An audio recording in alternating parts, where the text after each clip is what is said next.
Big shock అని చెప్పుకోవచ్చు. నేడు అమిత్ షా సమక్షంలో బీజేపీ తీర్థం పుచ్చుకోనున్నారు మాజీ ఎమ్మెల్యే ఆరూరి రమేష్. ఊహాగానాలను నిజం చేస్తున్నారు ఆరూరి రమేష్. కేసీఆర్ కేటీఆర్ మంతనాలు ఏ విధంగా ఫలించలేదు. బీఆర్ఎస్ ఎంపీ టికెట్ ఇవ్వాలని చూసినా కూడా పార్టీ మారేందుకే మొగ్గు చూపుతున్నారు. ఇక దీనికి సంబంధించి మరింత సమాచారం మా ప్రతినిధి రవీందర్ అందిస్తారు. రవీందర్, చెప్పండి.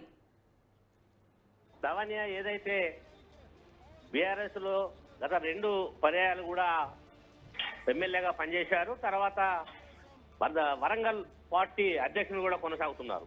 ఈ క్రమంలోనే గతంలో మొన్న రీసెంట్గా జరిగిన ఎలక్షన్ లో ఆయన ఓడిపోవడం జరిగింది. తద్వారా ఎంపీ ఎలక్షన్లు ఏవైతే వస్తున్నాయో ఎంపీ ఎలక్షన్ నుంచి ఆస్పిరెంట్ గా మొదటి నుండి కూడా ఆయనే బరిలో నాకే ఇవ్వాలి అనే ఉద్దేశంతోనే ఆయనే పార్టీకి అప్లై చేయడం జరిగింది. అప్లై చేసిన తర్వాత ఇందులో ఇంకోటి ఏంటంటే స్టేషన్ కాన్పులు కడియం శ్రీహరి ఎమ్మెల్యే తన డాటర్కు ఎవరైతే తన కూతురికి ఇప్పించుకోవాలని ఆయనే పోటీ పడడం, ఈయనకు కూడా ఇబ్బంది కలిగేటువంటి వాతావరణం ఒక్కసారిగా వరంగల్ జిల్లాలో ఏర్పడింది. బీఆర్ఎస్ పార్టీలో ఏదైతే మీరు నా బిడ్డకి ఇవ్వకుంటే నేను కాంగ్రెస్ పార్టీలోకి వెళ్ళిపోతాను, మీరు నాకు ఖచ్చితంగా ఇవ్వాల్సిందే అని కడియం శ్రీహరి బీసిబీసుకొని కూర్చోవడం వల్ల ఈ ఆరూరి రమేష్ చాలా హట్ అయ్యింది. దీంతో ఏమైందంటే ఒక్కసారిగా ప్రకంపనలు వచ్చినాయి. నేను కూడా పార్టీ మారుతాను, నాకు బిడ్డకి ఇవ్వబోతానేది కాంగ్రెస్ తో మంత్రాలు కూడా జరిపినట్టుగా కడియం శ్రీహరి ఆల్రెడీ వదంతులు వినిపించినాయి. తర్వాత క్యాడర్లో కూడా కొంతవరకు సమాలోచన కూడా చేసినట్టు సమాచారం ఉన్నది. అయినప్పటికీ ఏదైతే మాదిగ సామాజిక వర్గం ఆరూరి రమేష్ గారికి చెందినవాడు, తర్వాత ఈ ఈక్వేషన్లలో మాదిగ సామాజిక వర్గం నాకు 2,85,000 ఓట్లు మా సామాజిక వర్గంలో ఉంటే నాకే టికెట్ ఇవ్వాలి, కడియం శ్రీహరి సార్ వర్గం అనేది కొంత వేరియేషన్ లో కూడా ఇద్దరి మధ్యలో పార్టీల విభిన్నలు పరస్పరం దూషించుకున్నట్టు కూడా సమాచారం ఉన్నది. అయితే రవీందర్, ఆ లెక్కను చూసుకుంటే ఎంపీ సీట్ ఇస్తానని చెప్పినా కూడా ఆయన పార్టీ మారేందుకే మొగ్గు చూపారు. దీన్ని ఏ విధంగా చూడొచ్చు? అది టికెట్ ఇచ్చినా ఈ కడియం శ్రీహరి కొంతమంది ఏ గ్రూప్ ఉంటుందో వాళ్ళు నాకు ఇబ్బంది పెట్టే అంశం ఏర్పడుతుంది, నాకు టికెట్ ఇవ్వరు. ఇప్పుడు ఏదైతే ఆరూరి రమేష్ కు టికెట్ కన్ఫర్మ్ చేస్తే కడియం శ్రీహరి కూడా రీసెంట్లీ 4-5 రోజుల క్రితం కూడా కాంగ్రెస్ పార్టీలో వాళ్ళతో పెద్దలతో సంప్రదింపులు జరిపి పార్టీలో చేయడానికి కూడా ఆయన సుముఖంగానే ఉన్నారు. ఈ మధ్య కాలంలో ఎప్పుడు చేరేది కూడా ఆయన కూడా డౌట్, ఆ పార్టీలో కూడా కొనసాగేటట్టుగా లేదు. కాబట్టి ఇక అందరూ వెళ్ళిపోతున్నారు, పార్టీ ఖాళీ అవుతుంది, నాకు టికెట్ ఇచ్చినా నేను గెలవలేను కాబట్టి భవిష్యత్ రాజకీయాన్ని దృష్టిలో పెట్టుకుని నేను బీఆర్ఎస్ లో కలవనున్నా అని చెప్పేసి అని గత 10 రోజుల నుంచి కూడా ఆయన అదే ప్రయత్నంలో ఉన్నాడు. గతంలో కూడా మనం ఈ ప్రస్తావన కూడా మనం ప్లే చేసినట్టుగా సమాచారం ఉన్నది. అయినప్పటికీ ఆయన సామాజిక వర్గం నుండి కూడా డిఐజీ కృష్ణప్రసాద్ కు ఇచ్చిన టికెట్ ను కూడా కాదని ఇప్పుడు ఆయనకు ప్రామిస్ చేయడం, ఈయన పెద్దలతోని పార్టీ ఏదైతే ఈటల రాజేందర్ తో సంప్రదింపులు జరిపించి ఆయన ద్వారానే టికెట్ తీసుకుంటున్నట్టుగా సమాచారం ఉన్నది. మొత్తం మీద ఈ వరంగల్ పార్లమెంట్ అనేది ఇప్పుడు చాలా ప్రతిష్టకంగానే మారబోతుంది. అన్ని పార్టీల నుండి కూడా చాలా కీలకమైన అంశాలే ఉన్నాయి.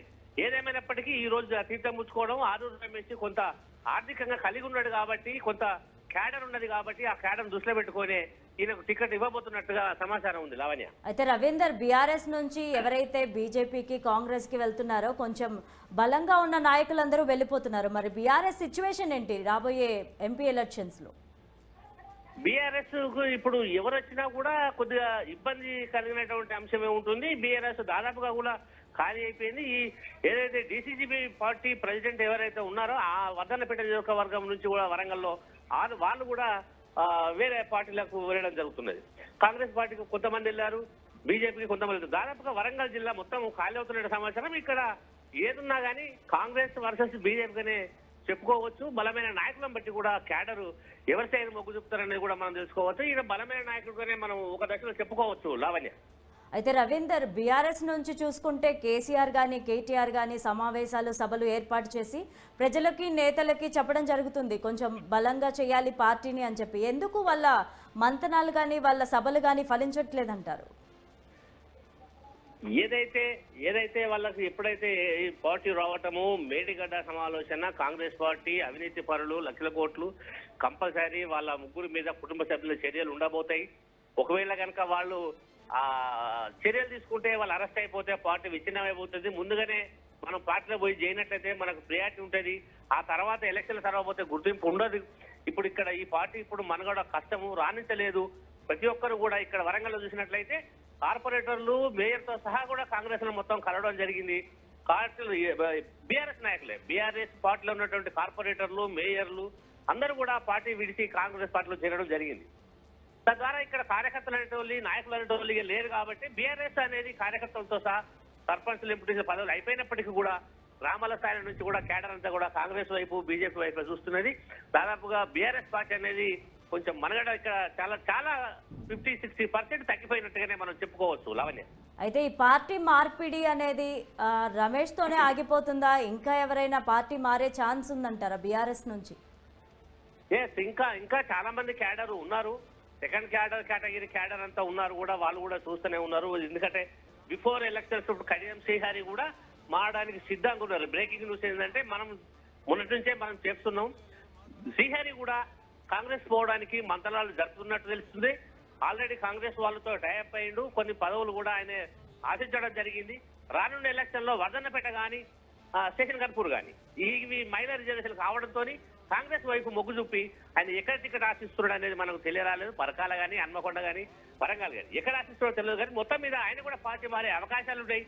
డీటైల్ నాయకులు కూడా ఇప్పుడు ఎవరు లేకుండా పోతున్నారు కాబట్టి వరంగల్ బీఆర్ఎస్ ఆస్పిరెంట్ లో మనం పాల్గొనడానికి, ఎంపీ టికెట్ ఆశించి నిలబడడానికి కూడా ఎవరు పెద్దగా ఆసక్తి లేదు.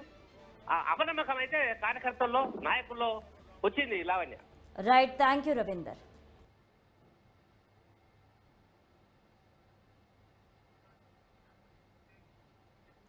నేడు అమిత్ షా సమక్షంలో బీజేపీ తీర్థం పుచ్చుకోనున్నారు బీఆర్ఎస్ మాజీ ఎమ్మెల్యే ఆరూరి రమేష్. కేటీఆర్, కేసీఆర్ మంతనాల అనంతరం కూడా పార్టీ మారేందుకే మొగ్గు చూపారు రమేష్. ఇక దీనికి సంబంధించి మరింత సమాచారం మా ప్రతినిధి రాజు అందిస్తారు. రాజు, చెప్పండి. లవణ్య, వర్ధన్నపేట బీఆర్ఎస్ మాజీ ఎమ్మెల్యే బీఆర్ఎస్ కు గుడ్ బై చెప్పి బీజేపీలో చేరేందుకు ఇప్పటికే రంగం కూడా సిద్ధం చేసుకోనున్నారు.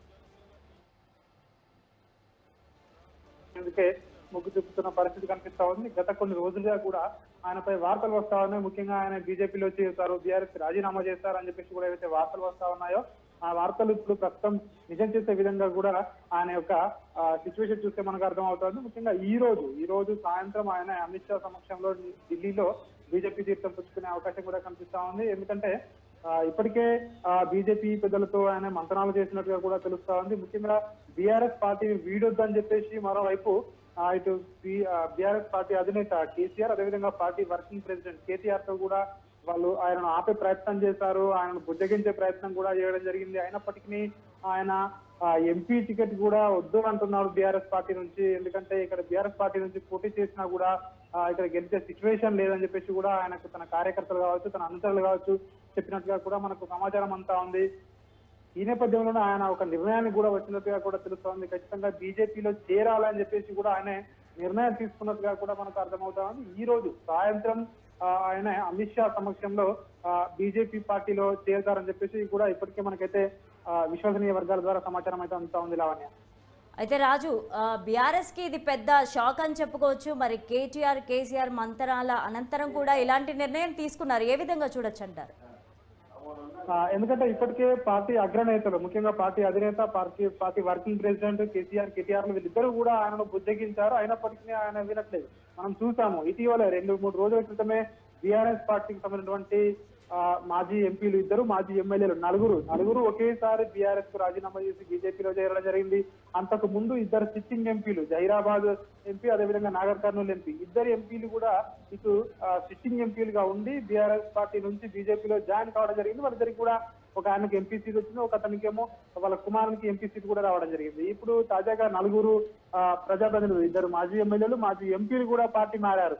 తాజాగా మాజీ ఎమ్మెల్యే, వర్ధన్నపేట మాజీ ఎమ్మెల్యే కూడా పార్టీ మారేందుకే సిద్ధపడ్డారు. ముఖ్యంగా పార్టీ అగ్రనేతలు, పార్టీ అధినేత ఎంత అంటే ఆయనను బుజ్జగించే ప్రయత్నం చేసినప్పటికీ ఆయన మాత్రం ఒక నిర్ణయానికి వచ్చినట్టుగా కూడా తెలుస్తా ఉంది. ఎట్టి పరిస్థితుల్లో ఇంకా పార్టీ మారాలనే నిర్ణయం తీసుకున్నట్టుగా కూడా మనకైతే తెలుస్తా ఉంది. ఎంపీ టికెట్, బీఆర్ఎస్ పార్టీ నుంచి ఎంపీ టికెట్ ఇస్తామన్నా కూడా ఆయన దాన్ని నిరాకరించినట్టుగా కూడా మనకు తెలుస్తా ఉంది. ఈ రోజే ఆయన బీజేపీ కండువా కప్పుకొని ఉన్నారు లావణ్య. అయితే రాజు, ఒక్కొక్కరిగా పార్టీ మారిపోతున్నారు, కారు ఖాళీ అయిపోతుంది. సో ఏ విధంగా చూడొచ్చు అంటారు? అంటే ఎలా ఉండబోతోంది రాబోయే ఎలక్షన్స్ లో బీఆర్ఎస్ సిచ్యువేషన్ ఏంటి తెలంగాణలో? ముఖ్యంగా ఈ లోక్సభ ఎన్నికల్లో బీఆర్ఎస్ పార్టీకి అయితే ఈ పరిస్థితులు ప్రస్తుతం మింగుడు పడట్లేదని కూడా చెప్పొచ్చు. ఇంతకు ముందు గత అసెంబ్లీ ఎన్నికలకు ముందు బీఆర్ఎస్ పార్టీ టికెట్ కోసం ఒక్కొక్కరైతే క్యూ లైన్ లో నిలబడ్డ పరిస్థితి కూడా మనకు కనిపించింది. చాలా మంది కూడా ఇతరుల ద్వారా ఎవరైతే తమకు అధిష్టానం వద్ద తెలిసిన వారితో పైరవీలు చేయించుకుని మరీ టికెట్లు బీఆర్ఎస్ పార్టీ నుంచి కావాలని చెప్పేసి చాలా మంది కూడా అప్పుడు ఆశావాహులు ఉండే బీఆర్ఎస్ గవర్నమెంట్ ఉన్న సిచ్యువేషన్ లో. సో అప్పుడు బీఆర్ఎస్ పార్టీ నుంచి టికెట్ వచ్చిందంటే గెలుపు సునాయాసం అని చెప్పేసి కూడా ఒక భావన ఉండే. కానీ అసెంబ్లీ ఎన్నికల్లో ఓటమి తర్వాత బీఆర్ఎస్ పార్టీకి ఒక్కసారిగా పరిస్థితులు తారుమారయ్యాయి. ఇప్పుడున్న పరిస్థితులలో లోక్సభ ఎన్నికల్లో పోటీ చేయాలంటేనే అభ్యర్థులు భయపడతా ఉన్నారని చెప్పేసి కూడా తెలుస్తా ఉంది. ముఖ్యంగా ఇప్పుడు డబ్బు ఖర్చు పెట్టుకున్నా కూడా గెలుస్తామని గ్యారంటీ లేదు. ముఖ్యంగా లోక్సభ ఎన్నికలు ప్రధానమంత్రి ఎవరు అని నిర్ణయిస్తాయి కాబట్టి రెండు జాతీయ పార్టీల మధ్య ఈ పోటీ జరిగే అవకాశమే ఎక్కువగా ఉంది. ముఖ్యంగా కాంగ్రెస్ పార్టీ బీజేపీ పార్టీల మధ్యనే ప్రధానంగా పోటీ ఉంటుంది అని చెప్పేసి కూడా భావిస్తా ఉన్నారు. ఇటు ప్రజల్లో నుంచి కూడా అదేవిధంగా ఇటు సర్వేలు కూడా అదే చెప్తా ఉన్నాయి. కాబట్టి ప్రాంతీయ పార్టీ అయినటువంటి బీఆర్ఎస్ పార్టీ నుంచి పోటీ చేసిన కష్టమనే భావనకు వచ్చినట్టుగా కూడా చాలా మంది తమ అనుచరుల వద్ద తమ గోరు వెళ్ళబోతున్నట్టుగా కూడా తెలుస్తా ఉన్న పరిస్థితులు అయితే ఉన్నాయి. క్షేత్రస్థాయిలో పరిస్థితి ఖచ్చితంగా ఇటు రాష్ట్రంలో అధికారంలో ఉన్న కాంగ్రెస్ పార్టీ కానీ లేదంటే కేంద్రంలో అధికారంలో ఉన్న ఇటు బీజేపీ కానీ ఈ రెండు పార్టీల నుంచి టికెట్ వస్తే ఖచ్చితంగా గెలిచే అవకాశం ఉంటుందని చెప్పి కూడా చాలా మంది భావిస్తున్న నేపథ్యంలో ఇటు బీఆర్ఎస్ పార్టీకి ప్రస్తుత పరిస్థితులు అయితే అంటే ఇప్పుడున్న పరిస్థితుల్లో బీఆర్ఎస్ పార్టీ చాలా అంటే కష్టమైన పరిస్థితుల్లో ఉంది అని చెప్పేసి కూడా ఇవన్నిటిని పరిస్థితులు బేరీజ్ వేస్తే అర్థమవుతున్న పరిస్థితి కనిపిస్తా ఉంది. అయితే రాజు, ఎలక్షన్స్ దగ్గరలో ఉన్నాయి, నోటిఫికేషన్ కూడా రిలీజ్ అవ్వబోతుంది దగ్గరలో. సో ఇలా పార్టీ మారుతూ ఉన్నారు, బీఆర్ఎస్ నుంచి చాలామంది నేతలు వెళ్ళిపోతున్నారు. మరి వాళ్ళని ఆపడానికి కేసీఆర్ కానీ కేటీఆర్ కానీ ఎలాంటి అడ్డుకట్టలు వేస్తున్నారు, ఎలాంటి చర్యలు తీసుకుంటున్నారు? 1-2 రోజుల్లో లోక్సభ ఎన్నికలకు సంబంధించి షెడ్యూల్ కూడా విడుదలయ్యే అవకాశం కూడా కనిపిస్తా ఉంది. ఈ నేపథ్యంలోనే ఈ పార్టీ మార్పులు అనేది ఖచ్చితంగా ఈ పార్టీకి అనేటివి ఇబ్బందికరమైన పరిస్థితులు ఉన్నాయని చెప్పేసి కూడా మనకు అర్థమవుతున్న పరిస్థితి కనిపిస్తా ఉంది. ముఖ్యంగా నిన్న కరీంనగర్ లో జరిగినటువంటి బహిరంగ సభలో కూడా పార్టీ అధినేత బీఆర్ఎస్ పార్టీ అధినేత కేసీఆర్ కూడా చెప్పడం జరిగింది. పార్టీలోంచి ఎవరైతే ఒకరిద్దరు వెళ్తా ఉన్నారో వాళ్ళు వెళ్ళడం వల్ల బీఆర్ఎస్ పార్టీకి ఎట్లాంటి ఇబ్బందులు ఎదురు కావు, పార్టీకి ఏమి వచ్చిన ఇబ్బంది ఏమీ లేదు, నాయకులు వెళ్ళినంత మాత్రాన కార్యకర్తలు మనతోనే ఉన్నారు అని చెప్పేసి కూడా క్యాడర్ కు ధైర్యం చెప్పే పరిస్థితి అయితే చేస్తా ఉన్నట్టుగా తెలుస్తా ఉంది. అయినప్పటికీ వలసలు మాత్రం ముఖ్యంగా బీజేపీలోకి వలసలు అనేవి బీఆర్ఎస్ పార్టీ నుంచి ఎక్కువగా జరుగుతా ఉన్నాయి. వీటిని మరి పార్టీ అధిష్టానం ఏ విధంగా ఈ డ్యామేజ్ అనేది కంట్రోల్ చేస్తుందో చూడాలి. ఇంకా షెడ్యూల్ కూడా వెలువడలేదు. ఇప్పటికే ఏవైతే పార్టీ మారుతా ఉన్నారో ఇవి పెరుగుతా ఉన్నాయి రోజు రోజుకి. ఈ రానున్న రోజుల్లో ఇంకా పెరుగుతాయా లేదంటే వీటికి పార్టీ అధిష్టానం ఏమైనా అడ్డుకట్ట వేస్తా ఉందా అనేది మాత్రం వేచి చూడాల్సిన పరిస్థితి మనకు కనిపిస్తా ఉంది. కానీ ఈ రోజు సిచ్యువేషన్ చూస్తున్నట్టయితే మనకు ఈ ఆరూరి రమేష్ ఖచ్చితంగా పార్టీ మారాలనే నిర్ణయం తీసుకున్నట్టుగా మనకైతే ఈ యొక్క పరిస్థితులన్నీ చూస్తే కూడా అర్థమవుతున్న పరిస్థితి కనిపిస్తుంది. Right, thank you Raju.